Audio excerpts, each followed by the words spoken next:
확실히 받겠네. 예수 앞에 나와서 은총을 받으며 마음의 기쁨 넘치어 감사하리라.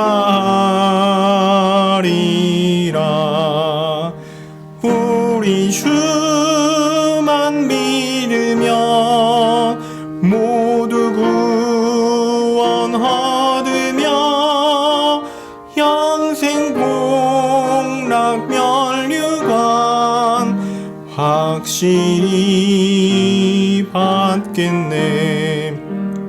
예수 앞에 설 때에 흰옷을 입으며 밝고 빛난 내 집에 길이 살리라.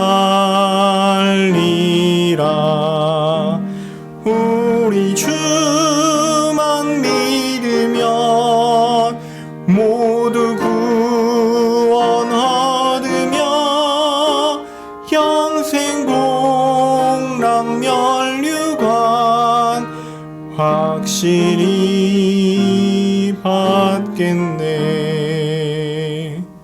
아멘. 356장 찬양하겠습니다. 356장입니다.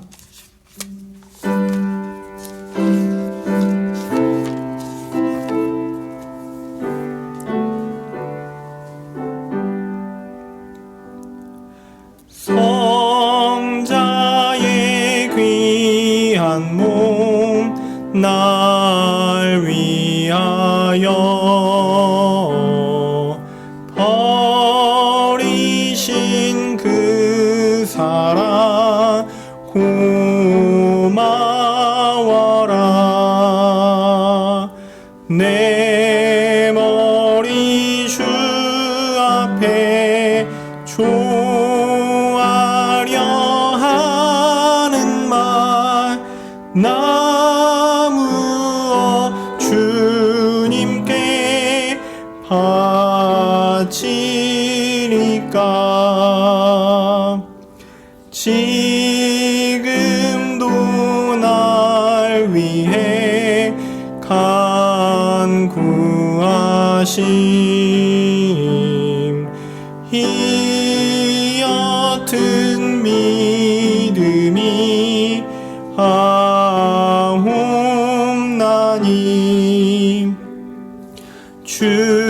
주님의 참사랑 고맙고 놀라와 찬송과 기도를 쉬지 않네.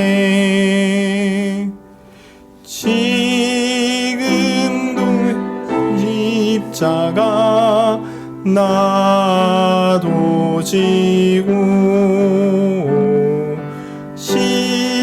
신실한 믿음과 마음으로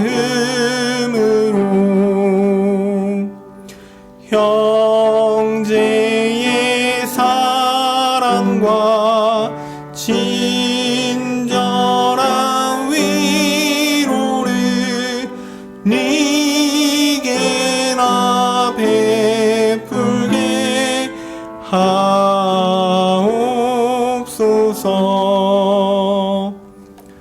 만 가지 은혜를 받았으니 내 평생 슬프나 즐거우나 이 몸을 온전히 주님께 바쳐서 주님만 위하여 늘 살겠네. 아멘.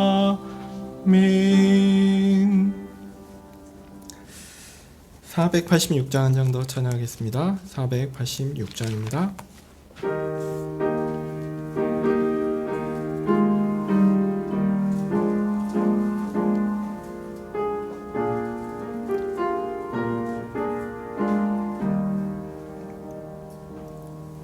주 예수여 은혜를 내려주사 고충 많게 하옵소서.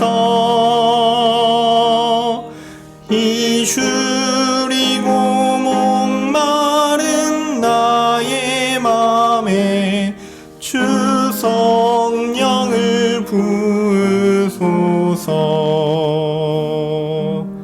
주 예수여 충만한 은혜 내 영혼에 부으소서. 주 예수만 나의 힘 되고 내 만족함 됩니다.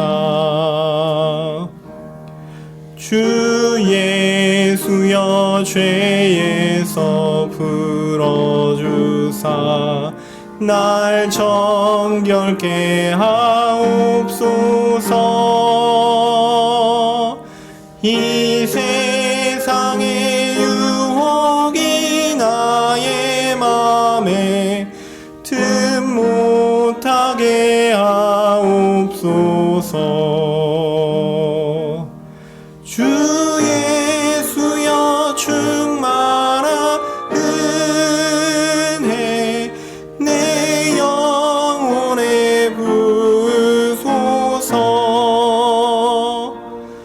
주 예수만 나의 힘 되고 내 만족함 됩니다. 옛 야곱이 천사와 씨름하던 그 믿음을 주옵소서. 이 세상의 물결이 흉흉해도 날 평안케 하옵소서. 주 예수여 충만한 은혜 내 영혼에 부으소서. 주 예수만 나의 힘 되고 내 만족함 됩니다. 주 예수여 완전한 주의 사랑 나 받기를 원합니다. 그 사랑이 내 맘에 충만하여 날 기쁘게 하옵소서. 주 예수여 충만한 은혜 내 영혼에 부으소서. 주 예수만 나의 힘 되고 내 만족함 됩니다. 내 마음에 임하신 주의 성령 늘 계실 줄 믿습니다.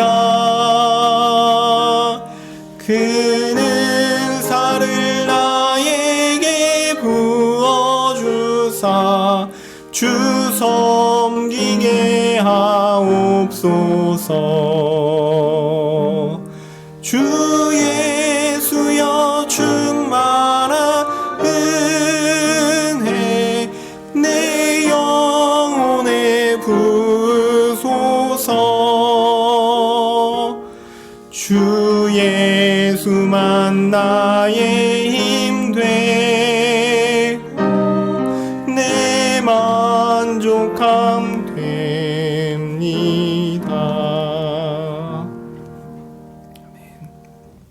사도신경으로 우리의 신앙을 고백하겠습니다.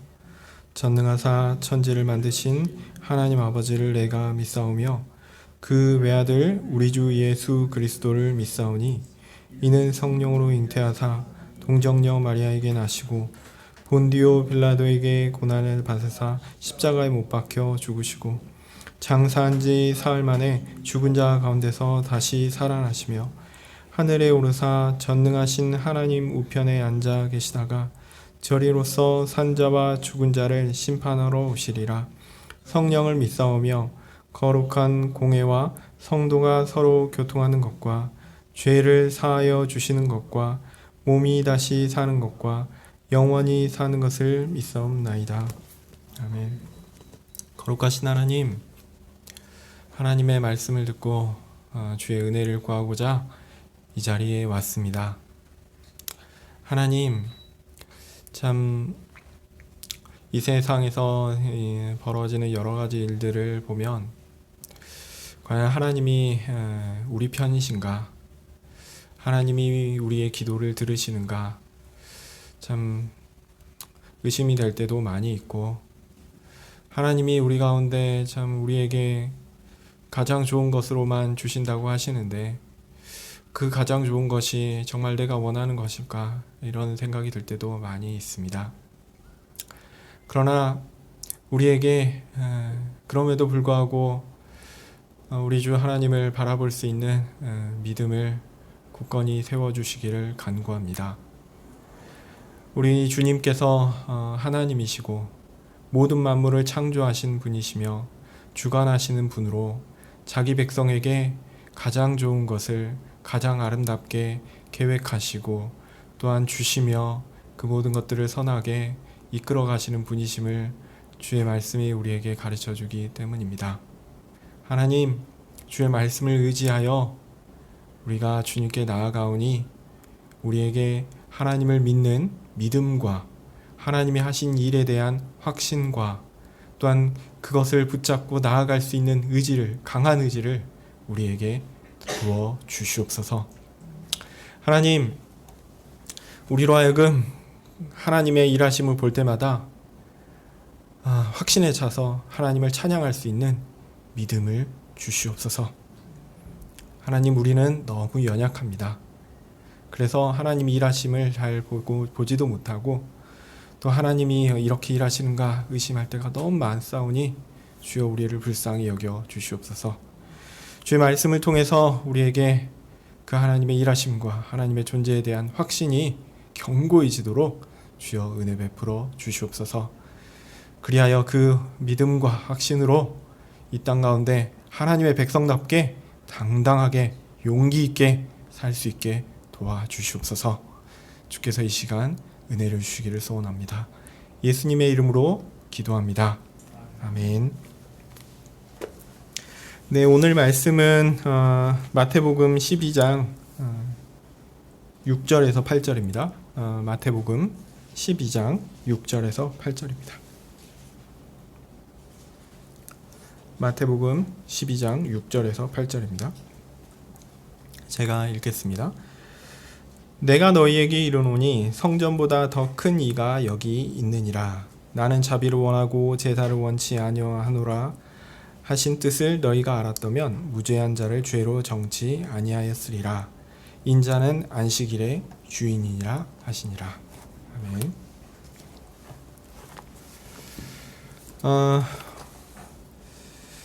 제가 지난번 설교 때부터 이제 기독론의 주제를 계속 살펴볼 거라고 말씀드렸는데요. 기독론은 예수님은 어떤 분이신가, 그리스도는 어떤 분이신가, 그리고 그리스도는 어떤 일을 하셨는가, 이런 내용 두 가지를 다룹니다. 그러니까 그리스도의 존재 그리고 그리스도의 사역, 이 두 가지를 다루는 것이죠. 그 중에서 먼저 그리스도의 존재에 대한 내용을 말씀드리려고 합니다. 최종적인 결론은 제가 복잡하지 않습니다. 제가 너무 많이 강조할 거기 때문에 여러분들이 그 부분들은 잘 기억하시리라 생각하는데, 결론이 이겁니다. 그리스도는 사람이시면서 하나님이시다. 이게 존재의 결론입니다. 여기에 벗어나는 이야기를 하지 않을 것입니다. 그러나 그리스도께서 어떻게 사람일 수 있고 어떻게 하나님이실 수 있는가의 문제는 생각보다 설명하기가 쉽지 않습니다.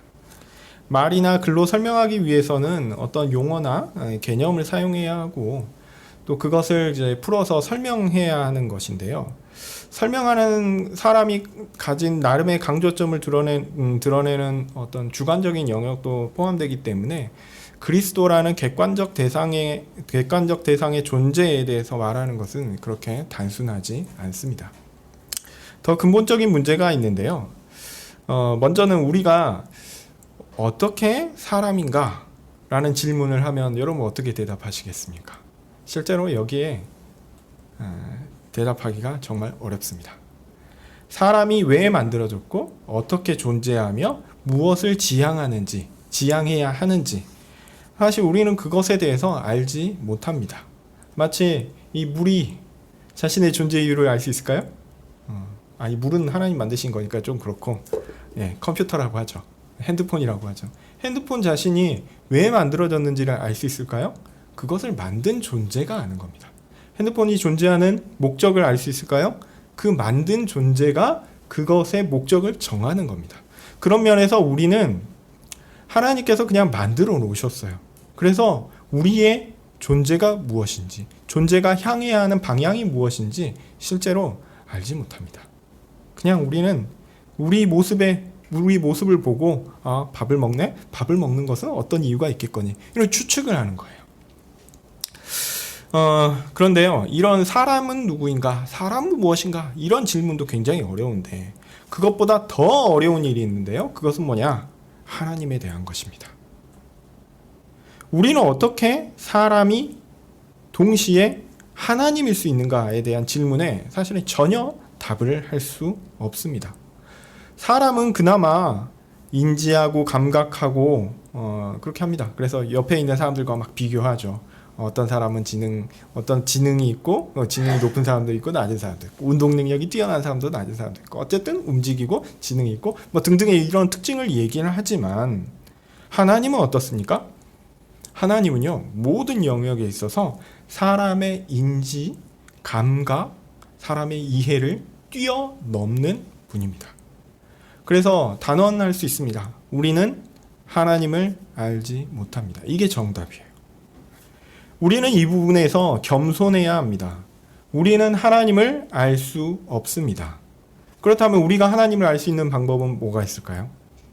우리가 하나님을 추적해서 아는 것이 아니라 하나님이 우리에게 알려주셔야 가능합니다. 오직 하나님께서 우리에게 알려주셔야 우리는 하나님을 알 수 있습니다. 그리고요, 우리는 하나님께서 우리로 하여금 알게 하신 부분만 알 수 있어요. 마치 사람이 가고 있으면 뒷모습을 보잖아요. 뒷모습을 보면서 앞모습을 볼 수 있을까요? 못 보죠. 우리는 못 보거든요. 마치 하나님께서 뒷모습을 살짝 보여주셨는데 그 뒷모습을 가지고 앞모습도 이럴 거야 막 추측을 할 수 있어요. 그건 추측일 뿐이지 진짜가 아닙니다. 실제로 하나님이 우리에게 그렇게 알려주시면 그 부분만 우리에게 알려진 거예요. 하나님이 알게 하신 부분만 알 수 있습니다. 그래서 우리는 하나님에 대해서 모든 것을 알 수 있다 혹은 모든 것을 안다 이렇게 생각해서는 안 됩니다. 그리고 우리가 성경에서는 그나마 하나님께서 많이 알려주셨거든요. 그래서 우리가 성경을 통해서 아는 정도가 하나님의 모든 것이다 이렇게 생각해서도 안 돼요. 우리는 그저 하나님께서 우리에게 보여주신 만큼 이 정도면 충분히 알만하다라고 알게 하신 만큼 깨닫게 하신 만큼 아는 것입니다. 우리가 어리석게 하나님을 판단하고 하나님은 이런 존재야 라고 내 마음으로 규정하는 것은 어리석은 일입니다. 하나님은 사람의 사고를 뛰어넘는 분이시기 때문에 그렇습니다. 그분의 존재 또한 그렇고요. 그분의 사역 또한 그렇습니다. 그러나 감사하게도 하나님은 성경을 통해서 사람이 어떻게 만들어졌고 어떻게 존재하는지 무엇을 지향하는지에 대해서 어느 정도 알려주셨어요. 그리고 더하여 하나님께서 어떤 분이신지 또한 하나님은 어떤 일을 행하시는지를 알게 하셨습니다. 성경이 그런 면에서 굉장히 존귀한 책입니다. 이처럼 성경은 사람에 대한 바른 지식의 원천이고 하나님의 백성들이 알아야 할 하나님에 대한 바른 지식의 보고라고 할 수 있습니다. 그래서 성경을 너무 귀중하게 생각해야 돼요. 우리는 마태복음 12장의 말씀으로 시작해서 그리스도께서 사람이시고 하나님이시다라는 의미를 성경의 증거를 가지고 살펴보려고 합니다. 먼저 오늘은 그리스도께서 하나님이시다라는 것의 의미와 그 증거를 다루고요. 다음번 제가 설교할 때는 그리스도께서 사람이시다라는 의미와 증거를 살펴보도록 하겠습니다. 자, 우리가 이제 마태복음은 첫 번째 복음서라고 보통 얘기하는데 복음서가 총 4개 있죠. 마태복음, 마가복음, 누가복음, 요한복음 이렇게 얘기합니다. 이 복음서들은 주로 예수님의 공적인 생애를 주로 다루고 있습니다. 그리고 마태복음이나 누가복음 같은 경우에는 예수님의 출생에 대해서 다루기도 하죠. 예수님의 출생은 굉장히 독특합니다. 일반적인 출생과 달리 성령으로 말미암은 것이었습니다. 이런 점에서 우리는 예수님께서 굉장히 독특한 존재다라는 것을 알 수 있어요. 일반적인 출생과 달리 태어나셨으니까요. 그런데 예수님의 독특함은 그렇게 예수님께서 그저 특별한 사람이라는 것, 독특한 사람이라는 것 거기에 그치지 않습니다. 예를 들면 요즘 저희 애들이 물어보던데 그 박혁거세가 진짜 알에서 났냐고. 근데 야, 그게 말이 안 되지. 그러게 해놓고 또 성경에서는 예수님이 성령으로 말미암아 나셨잖아요. 그건 또 사실이라고 또 주장을 하잖아요. 그래서 이거 애들이 잘못하면 헷갈릴 수도 있겠다 이런 생각도 합니다. 어쨌든 예수님은 출생 자체가 독특하고 특별한 분이 분명합니다. 그런데요, 그렇게 보면 예수님은 특별한 사람이지 이렇게 이야기할 수 있겠죠. 그런데 복음서에서 기록하는 예수님의 일련의 사역들을 보면요, 예수님이 그런 특별한 사람이라는 것을 넘어서는 그런 다른 존재라는 것을 우리에게 알려줍니다. 이 복음서 일련의 기록들은요, 예수님께서 사람을 뛰어넘는 존재, 즉 하나님이시라는 사실을 보여줍니다. 많은 사람들이 예수님의 하나님 되심에 대해서 증거로 이제 요한복음을 주로 막 얘기를 해요. 그래서 요한복음에는 그 하나님이신 예수님에 대한 강조점이 많다 이렇게 얘기를 하는데 저는 잘 이해를 못하겠어요. 왜냐하면 마태복음을 읽어도 마가복음을 읽어도 누가복음을 읽어도 다 예수님이 하나님이란 증거가 차고 넘치거든요.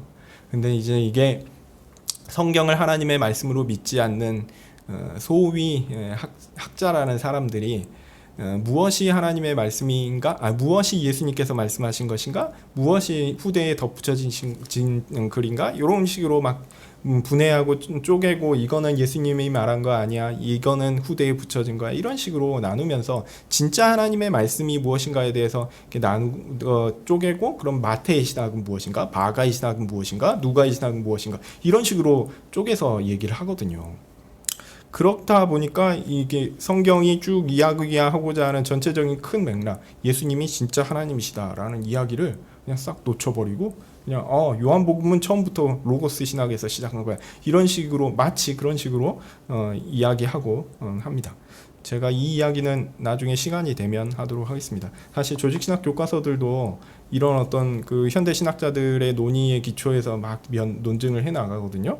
근데 저는 이제 그런 논증 자체가 우리에겐 별 의미가 없다라는 생각합니다. 왜냐하면 여러분, 성경이 하나님 말씀인 거 믿으시죠? 네. 통일성을 가진 하나님의 말씀이라는 거 믿으시죠? 믿는 분들한테는 그런 논증은 사실 처음부터 잘못된 거예요. 그 부분은 제가 나중에 시간 되면 한번 간단하게 정리해서 말씀드리도록 하겠습니다. 여러분들이 그러니까 아무 신학자나 아무 목사나 믿으시면 안 됩니다. 어쨌든 우리는 성경 말씀을 쭉 읽어보면요, 마태복음이든 누가복음이든 마가복음이든 요한복음이든 읽으면 예수님이 신적 존재 맞는데? 하나님이 아니면 이런 일을 할 수 없을 것 같은데? 이런 생각을 가질 수밖에 없습니다. 오늘 읽은 본문인 마태복음을 한번 쭉 볼까요? 근데 앞에 좀 넘겨보십시오. 마태복음 5장에서 7장은 무슨 내용입니까? 산상설교에 대한 내용이죠. 그 중에 7장 20절 보실래요? 7장 20절까지는 열매를 통해 천국에 들어갈 자와 들어가지 못할 자가 구분된다라고 말씀하신 이후에 7장 21절에는 뭐라고 얘기하시면 나더러 주여 주여 하는 자마다 다 천국에 들어갈 것이 아니요 다만 하늘에 계신 내 아버지의 뜻대로 행하는 자라야 들어가리라. 이렇게 말씀하십니다. 그리고요 7장 22절에는 그날에 많은 사람이 나더러 이르되 주여 주여 우리가 주의 이름으로 선지자 노릇하며 주의 이름으로 귀신을 쫓아내며 주의 이름으로 많은 권능을 행하지 아니하였나이까 하리니. 이렇게 얘기합니다. 저희 여기서 정말 충격적인 게 뭐냐면 사람들이 예수님한테 가가지고 천국에 들여보내 주십시오 라고 얘기하는 장면인 거예요. 이 장면 잘 생각해 보십시오. 예수님이 마치 천국의 열쇠를 잡고 너는 들어갈 수 있겠네? 너는 안 되겠네? 지금 이런 상황입니다. 예수님이 천국의 열쇠를 맡고 천국 문 앞에 가서 들어갈 사람 들어가지 않을 사람을 분별하고 있는 장면입니다. 예수님이 그런 권위를 가졌다고 얘기하시는 거예요, 실제로.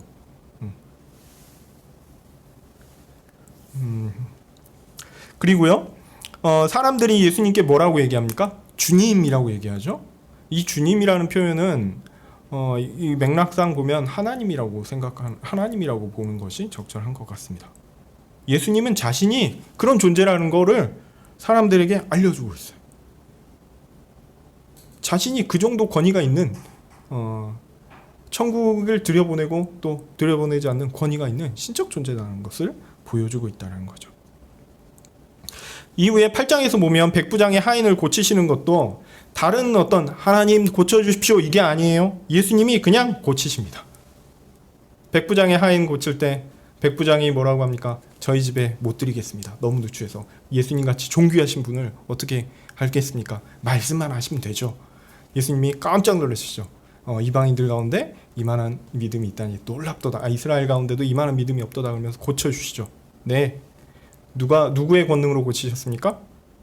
자신의 권능으로 고치셨어요. 자, 8장 15절 보면 베드로의 장모도 예수님께서 손으로 만지심으로 고치셨죠. 누구의 능력입니까? 예수님의 능력입니다. 이어 8장 26절에는 예수님께서 바람과 바다를 꾸짖으사 잠잠케 하셨습니다. 자연 모든 만물의 질서를 주관하시는 분이 예수님이다라는 거예요. 특별히 이거는 좀 본문을 이제 살펴보면 좀 재밌는데요. 왜냐하면 풍랑이 일었거든요. 풍랑이 일면서 바람이 불면서 파도가 막 치거든요. 아이고 죄송합니다. 그러면 잠잠하라 했으면은 딱 잠잠해지면 바람이 딱 그칠 수 있어요. 그거는 기적적으로 그럴 수 있겠다 싶습니다. 그러면 그 바람이 딱 잠잠해지면 바람이 그치면 파도는 어떻게 될까요? 파도는 시간이 좀 걸리죠. 근데 이 상황에서는 예수님이 잠잠하라 바람과 바다를 꾸짖으사 잠잠케 꾸짖으시니까 어떻게 됐어요? 바람도 뜩 그치고 파도도 그냥 착 잠잠해졌어요. 이건 사실은 그 일반적인 그 과학적 상식하고는 동떨어진 그런 이야기입니다. 예수님께서 자연 모든 만물을 주관하시는 분이시다라는 것을 드러내는 사건이다라고 저는 봅니다. 그리고 이어서 가다라 지방에서 군대 귀신을 쫓아내서 이제 돼지 떼가 이제 절벽에 떨어져서 죽었죠. 그때는 무슨 예수님이 어떤 분이시라는 걸 드러내냐면 예수님께서 귀신과 같은 영적 질서를 다스리시는 분이시다라는 것을 분명히 드러내시고 있어요. 그리고 9장에서는 이것보다 좀 더 나아갑니다. 중풍병자를 고치시고 죄를 사하시는 권능이 있다라는 것을 분명하게 드러내셨어요. 하나님만이 죄사함의 권능이 있는데 예수님이 바로 그런 존재다라는 것을 직접 알게 하셨습니다. 이어지는 본문에서 12년 혈루증을 앓은 여인을 고치시고 또 12살 죽은 소녀를 살리시는 일이 있죠. 그리고 이어서는 맹인의 눈을 띄우시고 말 못하는 사람의 말을 하게 하셨습니다. 이것도 굉장히 신기합니다. 여러분, 맹인의 눈을 뜨게 하면 이 사람이 모든 것을 보고 다 깨닫고 알 수 있을까요? 아니에요. 아닙니다. 한 번도 안 봤는데 어떻게 알겠어요? 한 번도 보지 않은 사람이 그 앞에 있는 것이 무엇인 줄 알 수 있겠습니까? 이거는 예수님이 한 번 더 깨달아서 이 모든 만물에 대한 이해를 할 수 있게끔 어떤 의미에서 이게 그 사람의 지성과 감성에 이렇게 간섭하시는 역사입니다. 말도 마찬가지입니다. 말할 수 있게 되었다고 해서 말을 줄줄줄 하나요? 이거는 불가능한 얘기예요. 네. 10장에서 보면요. 12제자를 불러 권능을 주시는데 귀신 내쫓고 그 병자를 고칠 수 있는 권능을 누가 주십니까? 예수님이 주세요. 그리고 예수님이 직접 파송하셨어요. 그리고 11장에서 예수님이 그리스도인지 그 여부를 묻는 세례 요한을 향하여, 이게 좀 본문이 길지만, 모든 선지자와 율법이 예언한 구원자가 자신임을 어떤 의미에서 분명하게 드러내셨습니다. 그리고 이후에 오늘 본문에서 예수님은 자신이 안식일의 주인이다라는 것을 드러내시죠. 솔직히 마태복음을 읽다 보면요, 예수님께서 하나님의 능력을 지닌 신적 존재라는 것을 부인할 수 없습니다. 마태복음이 하나님의 말씀이다라는 것을 믿는다면 예수님이 분명한 신적 존재라는 것을 부인할 수가 없어요. 예수님이 자기 자신에 대해서 말씀하신 내용이 그렇고요. 그가 하신 일이 그렇습니다. 그런데 여기서 우리는 의문이 있죠. 과연 신적 존재라는 것을 증명할 수 있을까? 우리는 흔히 과학이라고 부르는 학문이 정확하다라고 얘기합니다. 근데 이 과학이라 부르는 학문은요, 재현 가능성을 아주 중요한 준칙으로 삼습니다. 동일한 조건에서 동일한 결과를 내면 그거를 이렇게 과학적 방법이라고 합니다. 사람들이 합리적이다, 이성적이다, 논리적이다 이렇게 말하는 것도요, 그런 범주에 해당하는 겁니다. 이런 조건이면 이런 결과가 나와야지. 이런 이것이 이제 합리적인 거라는 거죠. 그런 면에서 보면 마태복음에서 증거하는 예수님이란 분의 존재, 예수님의 사역, 이런 것은 과학적으로 증명이 될까요, 안 될까요? 물론 됩니다. 예수님께서 그냥 그대로 하실 수 있으니까 그런 면에서는 돼요. 근데 우리가 그것을 확인할 수 있을까요? 그건 안 돼요. 과학적으로 증명이 안 됩니다. 그분은 매우 기이한 분이시고 사람의 눈으로, 이성의 눈으로, 합리적인 판단으로 알 수 없고 이해할 수 없고 예상할 수 없고 믿을 수 없는 그런 존재입니다. 그렇다면 그냥 우리는 요즘 우리가 요즘 웹소설이 워낙 많아가지고 무협지 같은 거 재밌는 것들이 많이 있습니다. 좀 보면 허무맹랑한 이야기들, 회귀 얘기하고 또 뭐죠? 하여튼 뭐 인생이 바뀌기도 하고 뭐 이렇게 얘기하는데 황당한 허무맹랑한 이야기죠. 근데 성경도 그렇게 세상 소설이 이야기하는 그런 허무맹랑한 이야기를 한다고 단정 짓는 것이 오히려 세상의 이치에 따르면 적절하지 않을까 이런 생각을 할 수도 있습니다. 그러나 이것은 단순하지 않죠. 우리는 예수님께서 그런 신적 존재임을 믿는 사람들에게는요, 예수님의 존재와 사역을 이해할 수 없고 증명할 수 없다고 하더라도 사실 크게 문제가 되지 않습니다. 왜냐하면 예수님은 그런 존재라는 거니까요. 사실 이게 그리스도인과 비그리스도인의 결정적인 차이입니다. 그리고 솔직히 얘기해서 예수님이 하나님이시다는 것을 사람들에게 증명할 수 있을까요? 없을까요? 없어요. 이거는 하나님이 우리에게 주신 믿음의 영역입니다. 이 부분은 솔직해질 필요가 있다고 생각해요. 최대한 합리적으로 최대한 많은 증거를 가지고 그들에게 이야기할 수 있죠. 그러나 그 이야기가 반드시 그들에게 좋은 반응으로 올 것이다 라고 예상하는 것은 좀 심한 표현으로 나이브한 겁니다. 네, 원래 하나님은 과학적 증명의 대상이 아닙니다. 하나님의 존재와 일하심은 사람의 이해와 인식과 판단을 넘어서기 때문에 그렇습니다. 그런데요, 이것을 불합리하다라고 생각하시면 안 돼요. 이건 불합리한 게 아닙니다. 우리가 측량할 수 없는 것이다. 우리의 이해를 뛰어넘는 것이다. 우리의 능력을 넘어서는 것이다. 라고 겸손히 인정해야 하는 부분입니다. 하나님은 이 땅 가운데 역사하시거든요. 하나님은 계시거든요. 그것은 분명한 사실이거든요. 근데 그것을 하나님보다 저등한 우리가 증명할 수 있다? 파악할 수 있다? 아니 어떤 의미에서는 조종할 수 있다? 이건 안 되는 거예요. 기본적으로 안 되는 겁니다. 네, 우리가 할 수 없다라는 것을 겸손히 인정해야 하는 것이죠. 오히려 우리는 하나님께서 우리에게 주신 계시대로 마태복음이 증거하는 신적 존재로서 예수님을 인정할 뿐입니다. 우리는 성경의 증거를 통해서 예수님의 신적 존재를 알고 인정할 뿐이지 우리의 잣대를 예수님께 들이대어서 예수님이 신적 존재려면은 최소한 귀신 5놈은 쫓아내야지 이런 식으로 이렇게 측정할 수가 없어요. 그게 안 됩니다. 우리는 마태복음의 증거, 성경의 증거를 보고 받아들일 뿐입니다. 마태복음의 증거는 예수님의 사역을 통해서 예수님의 존재에 대해서 알려주고 있어요. 자연 만물의 질서를 임의로 조절하실 수 있는 분, 영적 세력들을 임의로 제어하실 수 있는 분, 천국의 문 앞에서 천국을 들어가는 사람들에게 주라고 칭함을 받을 수 있는 분, 눈먼 자를 눈뜨게 하고 말 못하는 자를 말하게 하며 온갖 질병을 고치시는 분, 그런 분이 하나님이 아니라고 얘기할 수 있겠습니까? 예? 하나님이시죠. 하나님이십니다. 마태복음을 정직한 마음으로 읽는 우리는 그가 신적 존재임을 고백하지 않을 수 없습니다. 자, 여기에서 우리에게 남는 의문이 있습니다. 이건 정말 중요한 질문인데 이걸 놓치시는 분들이 있어요. 정말 중요한데요. 그러면 예수님께서 신적 존재라고 주장하긴 하는데 그럼 예수님은 어떤 하나님이냐라는 거예요. 다시 이 질문을 바꿔서 얘기하면 구약에서 증거하고 구약에서 나오는 신적 존재와 어떤 관계를 맺는가라는 거죠.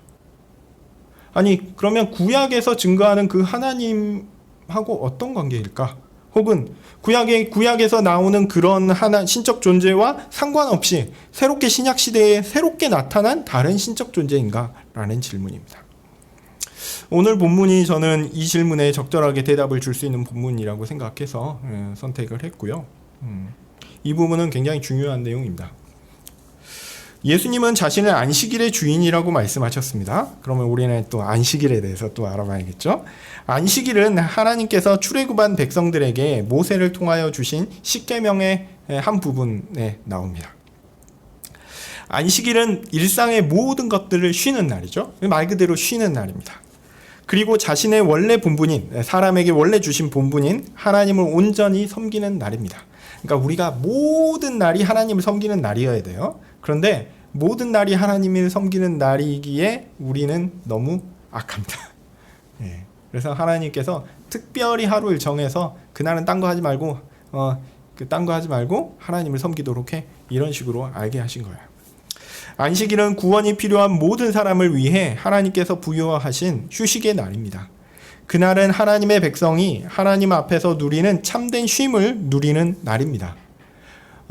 사실 우리가 육체의 노동이 고통이 되고 아픔이 된 것은 타락 이후거든요.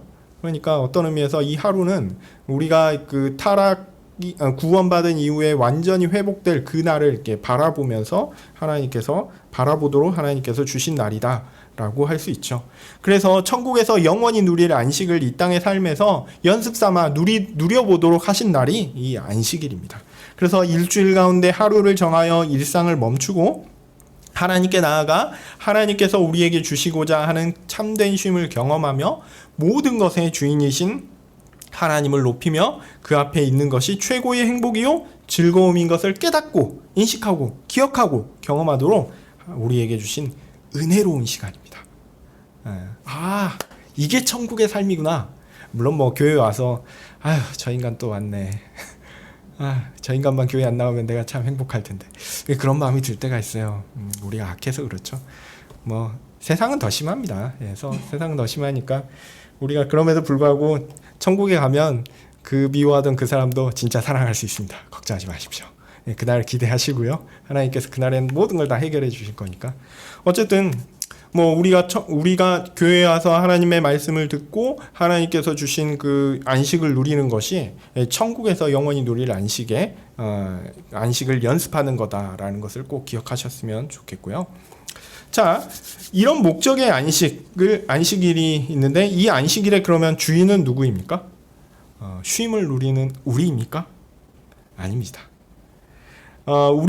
우리가 안식을 누리는 것, 쉼을 누리는 것은 방향성이 항상 누구를 향해 있습니까? 하나님을 향해 있거든요. 그래서 그날은 하나님을 향한 날입니다. 그리고 그렇게 하나님을 향하여 있는 쉼이 참된 복이요 즐거움인 그런 날입니다. 비록 쉼의 유익은 하나님께 있는 게 아니라 사실 우리에게 있거든요. 우리가 교회 와서 이게 물론 뭐 주일이 안식이라고 똑같다라고 얘기하기는 어렵지만 어쨌든 와서 성도의 교제 누리고 하나님께 예배드리고 와서 우리가 즐겁고 우리가 기쁘고 우리가 쉼을 누리는, 그래서 쉼의 유익은요, 안식의 유익은 우리의 것입니다. 그런데 그렇다고 해서 우리가 이 안식일의 주인은 아니에요. 누가 주인이십니까? 그 안식을 계획하시고 주시고자 하는 하나님이 주인이시죠. 이것은 분명합니다. 안식일의 주인이신 하나님, 그러면 그분은 누구입니까? 모세에게 십계명을 주신 분이시죠. 아브라함을 선택하시고 그의 자손들을 번성하게 하사 애굽으로 가게 하시고 그 애굽에서 다시 탈출하게 하사 약속의 땅 가나안으로 이끄시는 하나님 백성의 하나님, 그 이름 여호와이십니다. 이 하나님은 만물을 창조하신 분이시고 만물을 주관하시는 참 주인이십니다. 특히 십계명의 의미를 생각해 보십시오. 하나님은 구원하신 자기 백성들이 누릴 복과 즐거움을 위해 규범을 정하셨어요. 그에 따라 하나님의 백성들을 교육하시기로 하셨습니다. 이 하나님을 이스라엘 백성들은 여호와 하나님이다라고 부르고 있습니다. 하나님과 이스라엘 백성과 특별하게 하나님과 이스라엘 백성이 맺은 특별한 관계를 보여주는 호칭이 바로 이것입니다. 구약에서 알려주는 참된 신적 존재, 하나님이 바로 이분입니다. 구약에서 이스라엘 백성의 하나님 누구? 여호와 하나님이라는 거죠. 다시 오늘 본문으로 넘어옵니다. 예수님은 12장 6절에서 자신을 성전보다 더 큰 존재라고 말하고 있습니다. 성전의 규범에 얽매이는 존재가 아니라 성전의 규범을 규정하는 존재다라는 것라고 밝히고 있는 거죠. 성전 제사의 진정한 의미를 정하시고 그것에 따라 제사를 판단하시는 분입니다. 그리고 12장 8절에 아주 충격적인 선언을 하십니다. 인자는 안식일의 주인이다. 예수님은 안식일의 규정에 얽매이는 분이 아니다라고 얘기하는 겁니다. 물론 이게 안식일은 나하고 상관없어, 나는 아무렇게나 해도 돼, 이런 얘기를 하는 거 아니에요. 오히려 안식일이 규정되어 있고 이 규정된 안식에 따라서 내가 지켜야 되는 그런 존재가 아니라 안식일의 규정을 정하신 분이다라는 거예요. 안식일의 진정한 의미를 규정하시는 분이고 안식일을 제정하신 분이 바로 자신이다라고 얘기하는 겁니다. 그리고 이어지는 사건을 보십시오. 그 안식일의 의미는 뭐냐? 그러면서 회당에 들어가서 말씀을 전하시고 한쪽 손 마른 사람이 있습니다. 이 손 마른 사람들에게 고칠까 말까 사람들이 보고 있죠. 그 상황에서 사람들에게 뭐라고 얘기하냐면 안식일에 선을 행하는 것이 옳으냐 악을 행하는 것이 옳으냐, 생명을 죽이는 것이 옳으냐 생명을 살리는 것이 옳으냐. 그러면서 예수님은 그를 고치십니다. 그리고 그에게 생명을 살리는 그의 손을 고치심으로 그에게 참된 영적 생명을 주시죠. 안식일의 의미는요, 생명을 살리는 날입니다. 이게 예수님이 제정하신 안식일의 의미예요. 예수님이 그 일을 위해 오셨고 그 일을 하십니다. 이것이 진정한 안식입니다. 이제 십계명 본문과 연결해서 볼까요? 구약 본문에서 안식일의 주인은 하나님이라는 사실을 우리는 명백하게 알 수 있습니다. 그런데 오늘 마태복음 12장 본문에서 예수님은 자신이 바로 안식일의 주인이라고 얘기하시죠. 즉 하나님께 드리는 예배를 규정하는 하나님, 만물에게 진정한 복과 쉼을 주시는 하나님, 어떤 다른 것에 의해 규정되지 않고 자신이 모든 것을 규정하는 하나님이라고 밝히고 있습니다. 달리 말해서요, 예수님은 바로 자신이 출애굽 때 계명을 주었던 구약의 여호와 하나님이다라고 밝히고 있는 것입니다. 구약이 이야기하는 바로 그 하나님, 그리고 신약이 말하는 하나님, 그러니까 구약에 나타났던 그 하나님과 신약에서 다시 새롭게 나타나는 것 같은 그 신적 존재가 다른 존재가 아니라는 거예요. 구약에서 이스라엘 백성들에게 십계명을 주신 그 여호와 하나님이 바로 신약에서 사람이 되어 성전에서 안식일의 진정한 의미를 알려주고 있는 안식일의 주인이신 여호와 하나님, 예수님이 그분이다라는 겁니다. 예수님이 여기서 아주 큰 다리가 되어서 신약과 구약을 딱 연결하고 계십니다. 구약에서 하나님의 백성에게 삶의 규범을 정해주시던 하나님이 신약에서는 이제 사람이 되셨습니다. 그리고 자기 백성을 구원하시기 위해 직접 오셨습니다. 예수님께서 신적 존재라는 의미는 단순하게 예수님께 신적 능력이 있다, 이것을 말하는 것이 아닙니다.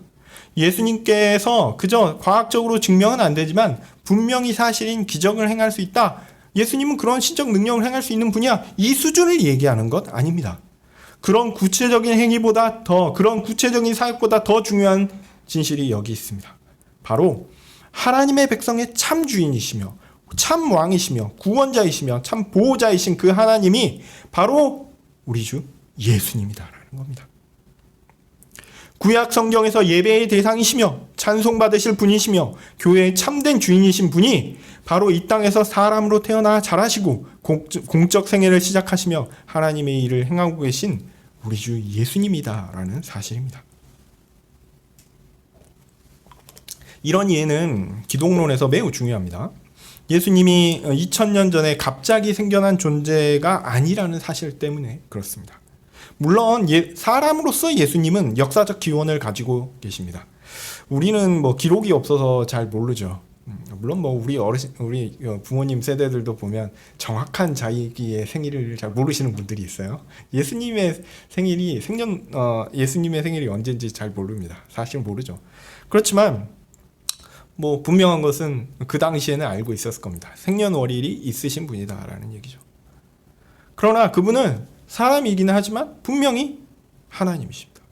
사람으로서 하나님과 같은 존재가 사람으로서 하나님과 같은 존재가 된 것이 아니라 하나님이신 분이 역사 가운데 시간 가운데 사람이 되셔서 우리 같은 사람들 앞에 자신을 드러내신 거예요. 이것은 참된 신비입니다. 어떻게 이런 일이 있을까? 신비로운 거죠. 여기에서 우린 잠깐 삼위일체 교리에 대해서 언급하는 것이 좋겠습니다. 아무래도 예수님은 사람이시니까 사람이다라는 거, 사람이 되셨다라는 거 얘기하면 뭘 얘기하는 거냐면 사람이 아니셨던 표현이 이상하다. 사람이지 않으셨던 시기가 있었다라는 의미죠.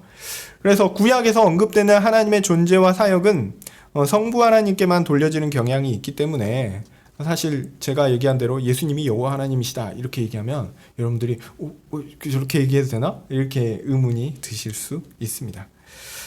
그래서 예수님께서 안식일의 주인이다라는 의미를 예수님이 구약의 하나님, 여호와 하나님이라고 보는 것이 적절하냐라는 의문이 여러분 가운데 생길 수 있습니다. 예, 그럴 수 있죠. 우선 하나님은요, 삼위일체 하나님으로 우리에게 알려졌습니다. 성경은 하나님에 대해 성부 하나님, 성자 하나님, 성령 하나님 이렇게 세 위격으로 알려주십니다. 그리고 그 하나님은요, 동일한 본질을 가진 한 하나님입니다. 그래서 위격은 셋이나 본질은 하나인. 이 표현이 좀 이상하지만 어쨌든 삼위일체, 그래서 한 분 하나님이다라고 얘기합니다. 사실 우리는 이런 신적 존재를 알지 못해요.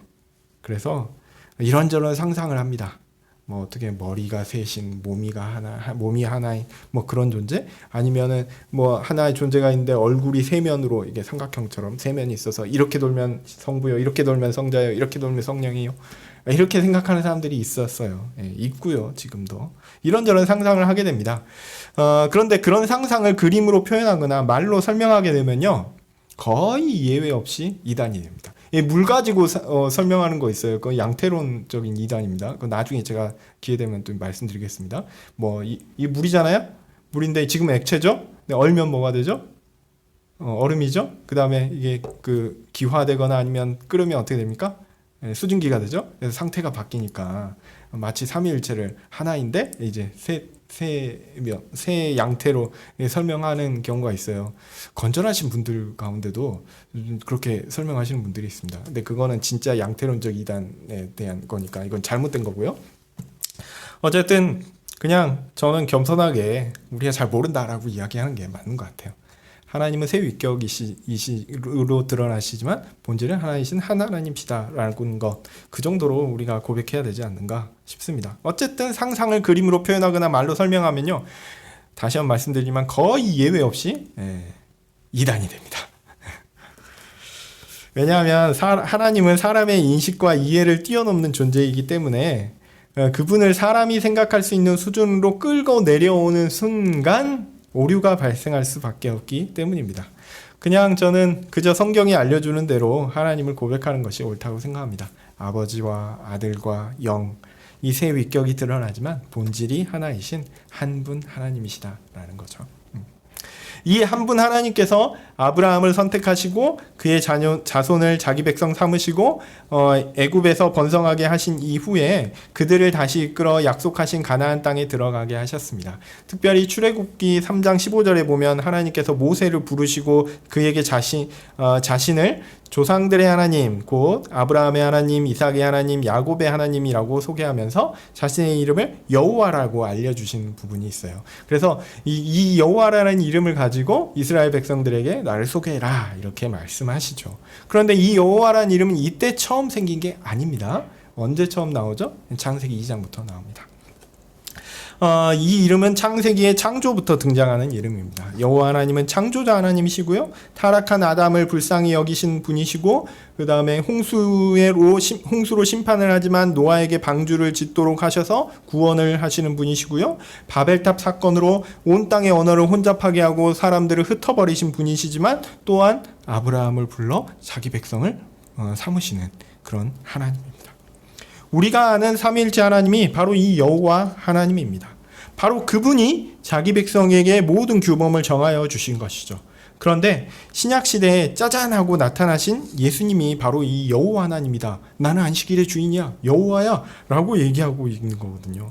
물론 구체적으로 말하면 좀 나눠서 얘기하면 예수님은 삼위일체 하나님 가운데 성자 하나님이시다라고 이야기할 수 있습니다. 네. 그러나 여호와 하나님께서 일하시는 방식을 잘 생각해야 하는데요. 삼위일체 하나님께서 세 위격으로 드러나신다고 해서 각 위격이 독자적인 사역을 하느냐? 그것은 아닙니다. 물론 성자 예수님께서 사람으로 하신 사역, 이 구속 사역은 매우 독특해서 이 구속 사역을 성자가 했느니 아니 성령이 했느니 아니 성부가 했느니 이런 식으로 따지는 현대 신학자들이 있는데 그것은 잘못이죠. 그러니까 십자가에 못 박히신 사람으로 못 박히신 그분은 누구냐면 성자 하나님이십니다. 네, 그거는 분명해요. 근데 성부 하나님께서 마치 이렇게 십자가에 못 박혔다라고 생각하는 것은 말 그대로 양태론 혹은 뭐 하여튼 그런 이단적인 생각입니다. 어쨌든 사람으로서 예수님께서 하신 사역은 매우 독특하게 구분되어서 성자께만 귀속되지만 신성으로 하시는 사역은요 사실 모두 다 삼위일체 하나님의 공동 사역이라고 할 수 있습니다. 그렇게 봐야 합니다. 각 사역에 있어서 두드러지게 드러나는 위격이 있는 것은 사실입니다. 예를 들면 창조에서는 누가 두드러지게 나타나죠? 성부 하나님이 드러나시고요. 그 다음에 구속사역에서는 누가 드러나죠? 성자 예수님이 드러나시고 그 다음에 섭리와 또 구속사역의 적용에 있어서는 어떤 하나님이 두드러지게 드러납니까? 성령 하나님이 두드러지게 드러납니다. 그러나 그것은 위격들의 사역의 분리를 가리키잖아요. 그러니까 창조는 성부께서만 하셨고 구속은 이제 성자께서만 간섭하셨고 그 다음에 섭리는 성령만 간섭했다. 이런 얘기를 하는 것이 아닙니다. 하나의 사역이지만 앞서 드러나는 위격이 보인다라는 것을 의미합니다. 하나님께서 그런 식으로 알게 하셨어요. 그래서 하나님의 사역은 항상 강조해서 말씀드리지만 항상 삼위일체 하나님의 공동 사역입니다. 이런 이유 때문에 예수님께서 안식일의 주인이다라는 표현은 예수님께서 여호와 하나님이심을 주장하는 것과 같고요. 이렇게 주장해도 아무 문제가 없는 표현입니다. 물론 예수님은 구속사역과 사람으로서의 사역에 있어 성부 하나님과 자신을 구분하고 계신 것도 사실입니다. 그 증거로서는 이제 대표적인 본문이 요한복음 8장에 있습니다.